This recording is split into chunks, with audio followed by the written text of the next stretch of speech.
You, finding life pretty dull? Dreaming again of exotic places? Wishing you were somewhere else? We offer you escape.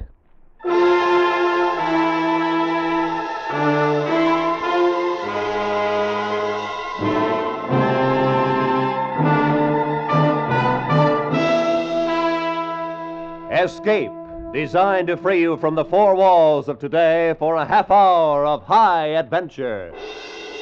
Escape with us now to the year 100,080 and a world where beauty and terror live side by side, as H.G. Wells describes it in his immortal story, The Time Machine.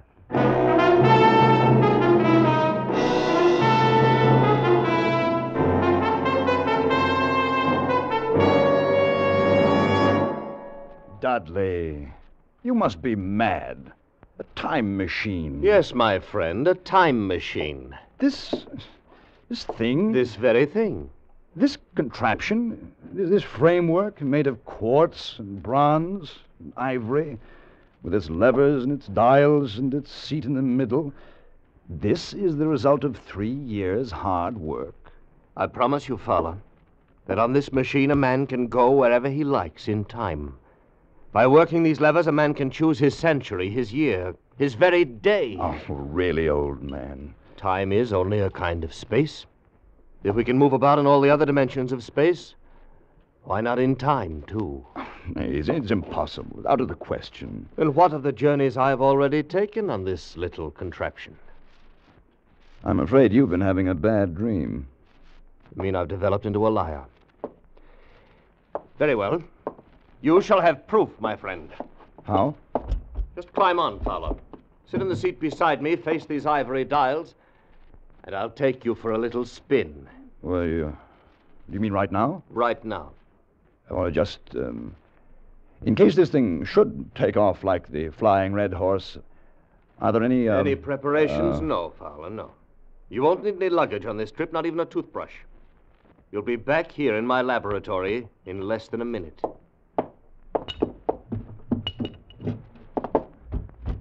All right. I'm on. Now what? Hold tight. It sways a good deal. I'd hate to lose you. I can't be frightened, Dudley. Then you're braver than I am. Tell me, what time is it? It's just 12 noon. Before we start, I want to adjust this control a bit. Is everything shipshape? Tell me, did you notice anything just then? Only a noise, a humming noise, nothing else. And what time is it? You just asked me, old man. It's Well, that's odd. What? My watch says 11 o'clock. I could have sworn it was noon a moment ago. There must be something wrong with it. It's only that I touched the lever to test it, and we've gone forward a full day. 23 hours, at any rate. Yes, but Dudley... Finished scoffing, Fowler? Yes. Yes, I believe I have. Then hold tight. This'll be the real article. I'm ready, Dudley. Good man. Well, say goodbye, Fowler. Say goodbye to 1950. We went off with a shattering jar, with the machine swaying under us. The walls of Dr. Dudley's laboratory suddenly fell away, and night was speeding after day like the flapping of a black wing. I saw the sun hopping across the sky, leaping swiftly across it every second, and every second marking a day. I saw the moon spinning through her quarters like a ball, from new to full, all in the twinkling of an eye. Trees grew and blossomed like puffs of smoke, and then passed away. And all the while we were going faster. Now our pace was a year a second, so that second by second the white snow flashed across the world, and was followed by the bright, brief spring. And still we went on, into the future. How do you feel, Fowler? Very weak, very dizzy. Don't let go, don't fall off. Where are we? How far have we come? We're in 100,050, and 60, and 70. That's enough! Stop it, Dudley! I can't stand anymore! Stop it!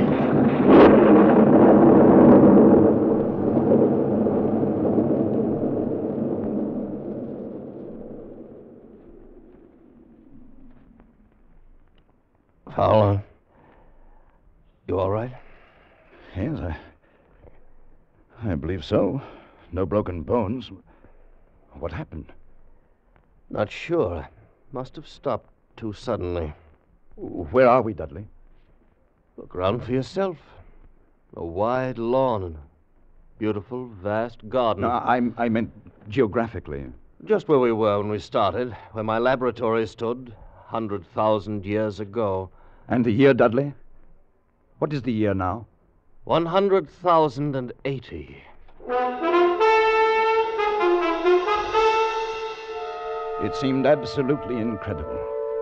A dream, but a pleasant one, for the garden in which we found ourselves was beautiful and summery, with an unexpected perfume about it, almost like platine. At some distance, we could see a large and imposing building, and everything was quiet and peaceful, but almost too much so. And the sense of strangeness, of incredible strangeness, sent a shiver up my spine. 100,080. Fowler, do you want to go back? Yes, I rather think I do. Let's go back. Dudley. From over there, in the bushes. It sounded human. Come on!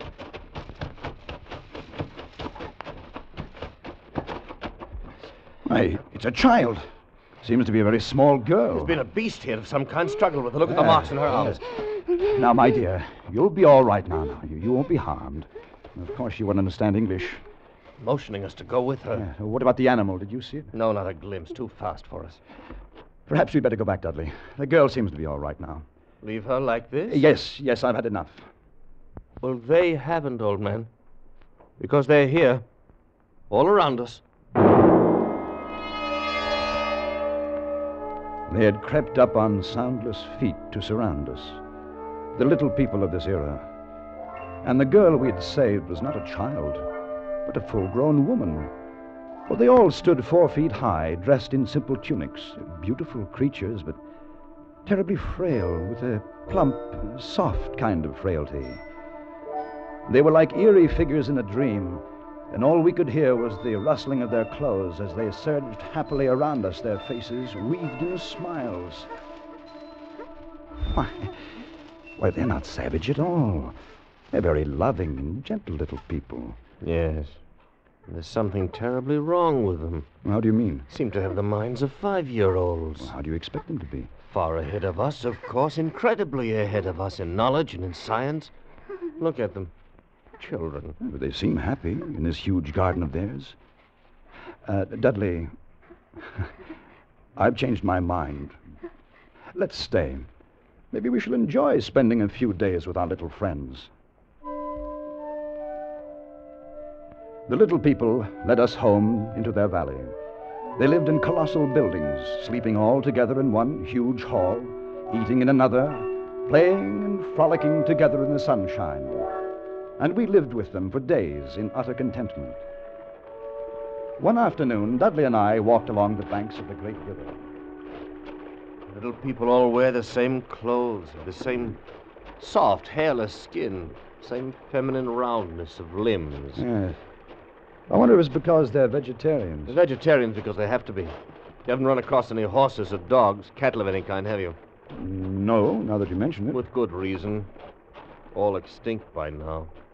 Just as the dinosaur is with us. Dudley, there's something strange here. Something hidden away and silent here in the year 100,080. Felt the same way. I've taken the precaution of removing the control levers of the time machine, putting a master padlock on the main switches. Oh. Don't much fancy the idea of someone riding away with it into another century and leaving us here for the rest of our lives. Dudley, do you know where we are? Yes, this is where we landed. I thought so. I wasn't sure. But... What did you ask? What's happened to the machine? But they've taken it away. They've stolen it. This is where it was. It's right here. Look! Follow the tracks. Here where they've dragged it. Over here. Come along. Down this path. Look. Right there. The monument. Those are brass doors in the base. Oh, they're locked. The machine, it must be in there, Yes. inside. We must get it. Break down the door. How? How can we? Here, use the levers. All right, try. It's more. No, it's no good, Dudley. They're solid. We'll never break through. Never? No. Never? We can't You mean break through here. stay here all our Try lives? it again. You mean never go home again? It Must open the machine. No. Time machine.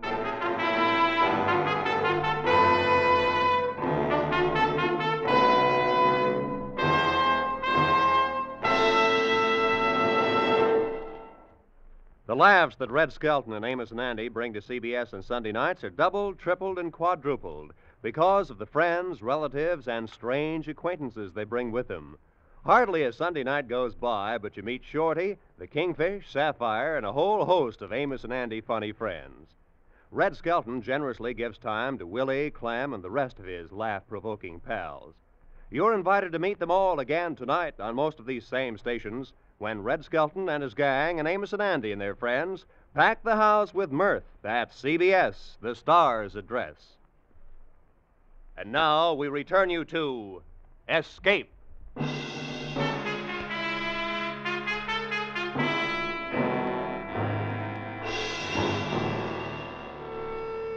We were caught in the year 100,018. The time machine was gone. The brass doors of the monument held. Our retreat was cut off, the thin line by which we could make our way back home, back to our own time and our own people, back to 1950. We had no way of communicating with the little people, of asking what they had done with the machine or how to get it back. There was nothing hostile in their attitude. They were more like simple, wandering children. Only one, the young woman Weena, whose life we had saved on our first day, had become really friendly. She went with us wherever we walked, and brought us presents of garlands, of flowers, slept near us at night in the hall, and we in turn had taught her a few words of English. Now we redoubled our efforts, like men racing against a clock, so that we might speak to her and discover the secret of our immense loss. We were talking to her one night after the others had gone to sleep. No, not these, Dudley. No. How can you be so sure your people didn't steal the machine? Aren't there any thieves among them? Are they all perfect? No, not so loud, Dudley. You'll wake them. Besides, she doesn't understand. The thief must be sleeping somewhere in this hall. Weena, they take machine. No, Dudley. No. Who then? Who? We are friends. Yes. We must have machine. Yes, Dudley. Yes. Who took machine? Other people, not yours? Other? What about those doors, Weena? Doors open. No. Weena, machine in there must open. No, not open. Oh, all right, my dear. Go to sleep, get some rest. Yes, Dudley. Sleep.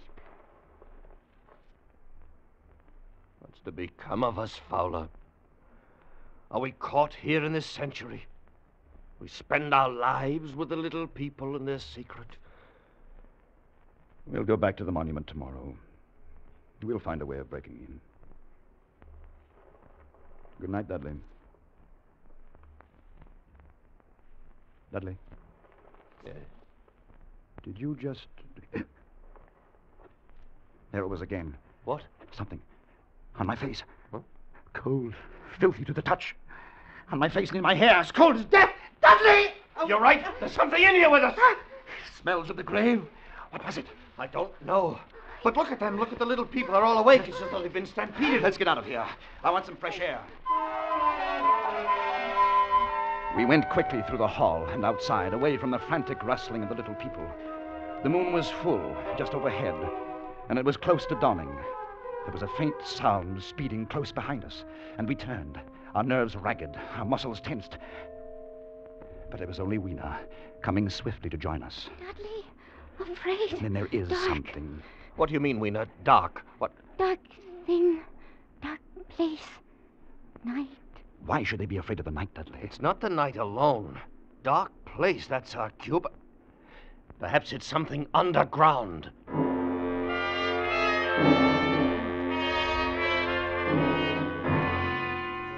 It was another day. We had wandered into a lovely wooded place about a mile from the community. And suddenly Weena screamed. Father! We stopped short. A pair of glaring eyes were fixed upon us.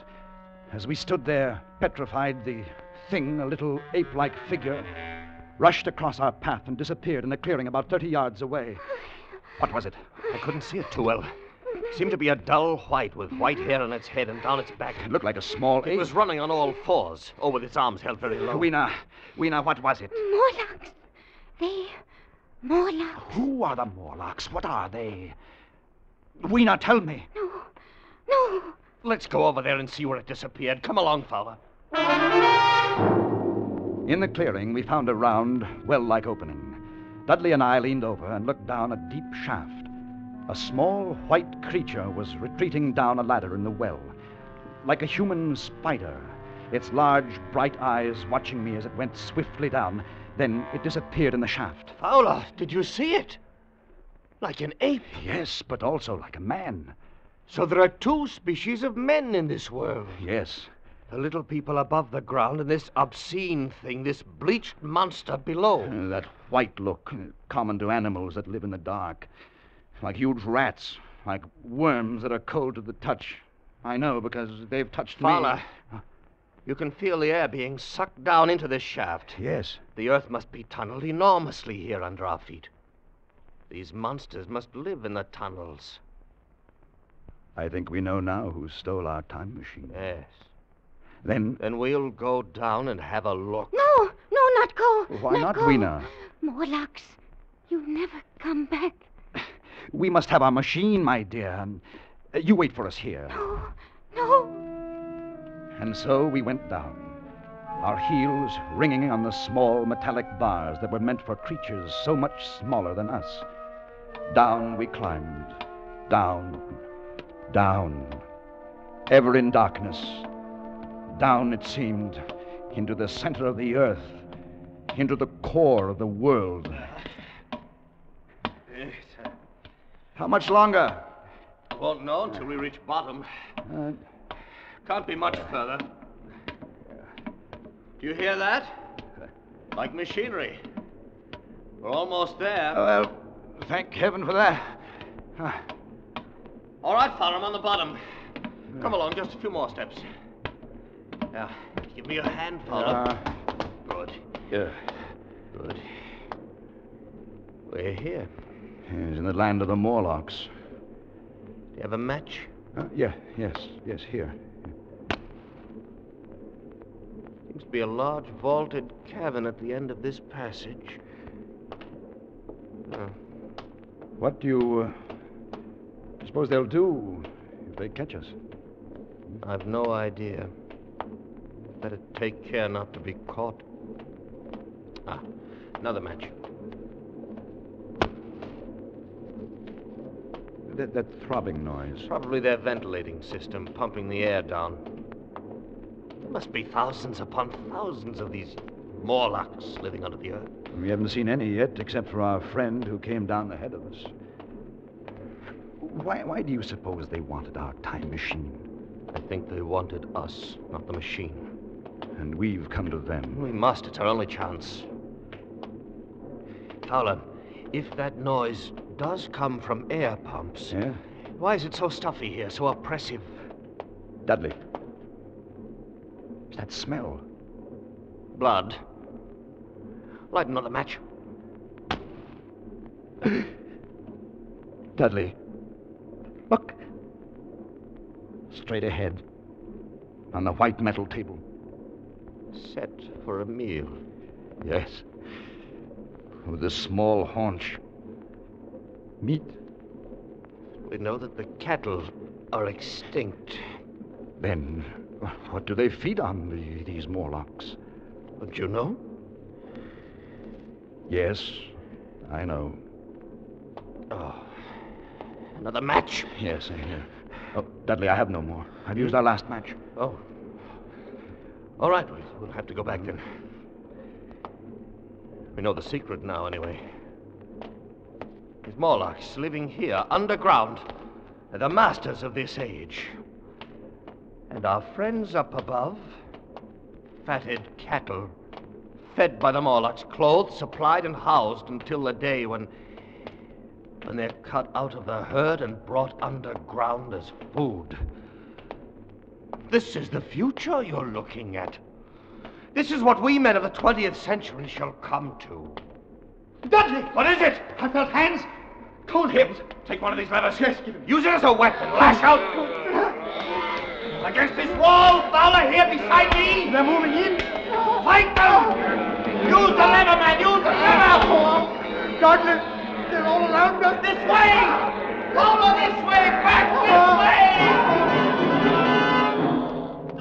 We went back in that evil darkness, fighting every step as we went. By my side. Back to those projecting bars, kicking and clawing ourselves loose from their pallid, grasping hands.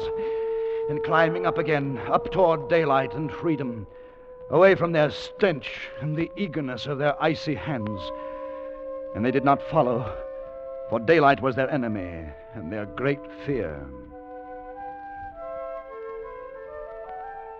And we lived among the lush gardens of the little people like prisoners, like men without reprieve, like men who are dead, though they still walk the earth. For the time machine was locked away behind great brass doors, and we knew we could never force them open. Then one day, Weena told us of an old building, an ancient sagging structure that had survived through many ages and was filled with many curious objects. A museum, that's what it must be. A museum, Fowler. Perhaps from some earlier time. I'm in no mood to go looking at a museum. Don't you see? What? Specimens hermetically sealed in museums. Perhaps there are things, weapons, machinery, something we can use. Yes, of course. If we could find some dynamite or gunpowder or We something. could blast those doors, we could get in. Where is this place, Weena? This old building that no one ever goes near? I take you. It's not far. A chance, old man. A slim one, but a chance nonetheless.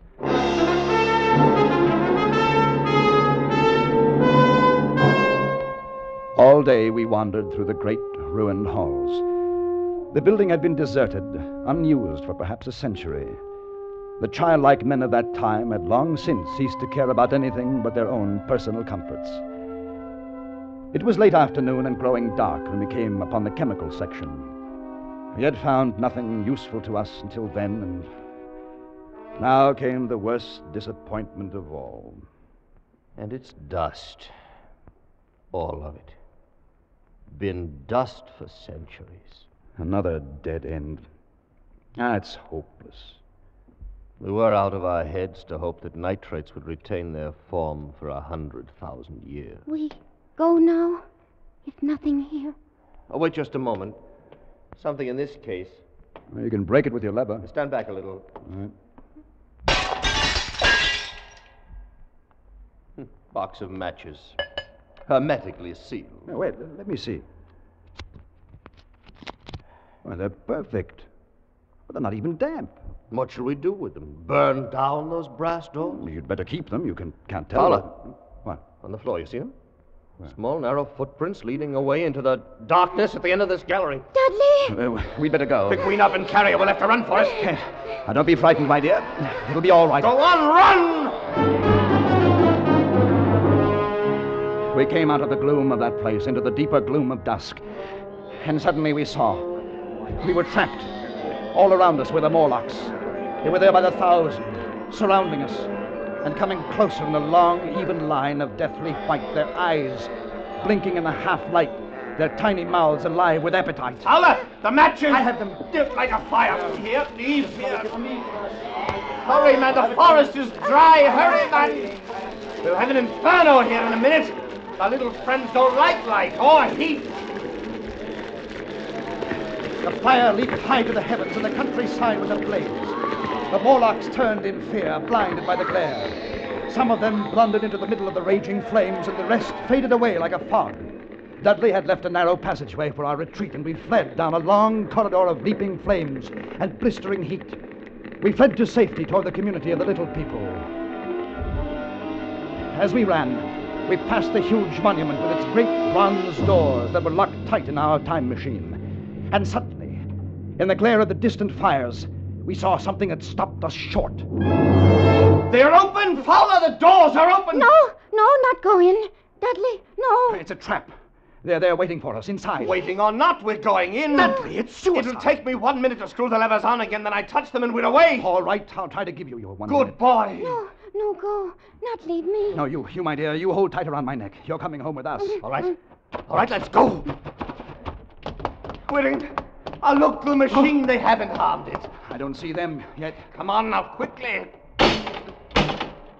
The doors, Dudley. They're closed. Get in the seat. I'll be ready in a moment.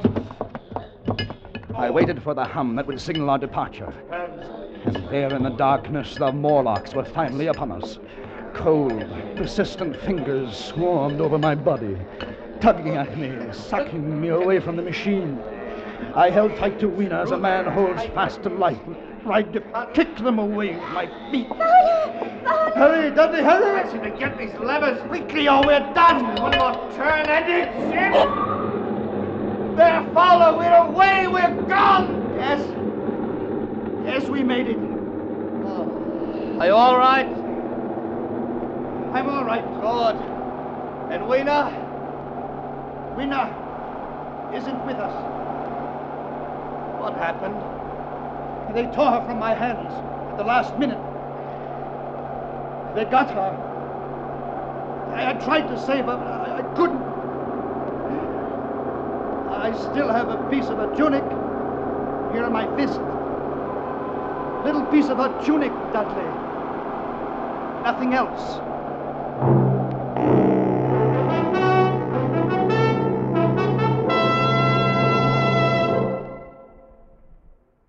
And so we came home again. Back into the very minute from which we had left. Back into 12 noon, October 22nd, 1950. We were in Dudley's laboratory again, motionless, sitting on the ridiculous contraption which he has called a time machine. Was it all a dream? Did any of it happen? Could any of it happen? Oh, of course not. How stupid. Then what of this?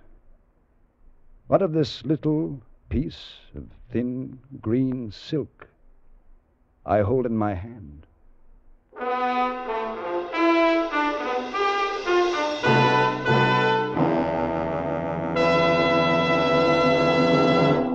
Escape is produced and directed by Norman MacDonald. Today we have brought you The Time Machine by H.G. Wells, adapted for radio by Irving Ravitch, and starring John Dehner as Fowler and Larry Dobkin as Dudley, with Georgia Ellis as Weena. The special music for Escape was arranged and played by Ivan Ditmars. Next week, escape with us to a small fishing boat off the California coast and a night of terror and death at the hands of a brilliant madman, as Bud A. Nelson tells it in his exciting story, 7 Hours to Freedom.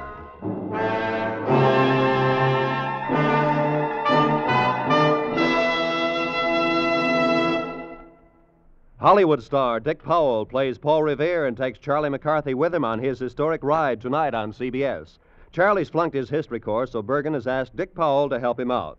The historic ride becomes hysteric as Charlie, Bergen, and Dick try to reenact the famous ride. Listen tonight on most of these same CBS stations. Stay tuned now for Make Believe Town. This is Roy Rowan speaking. This is CBS, the Columbia Broadcasting System.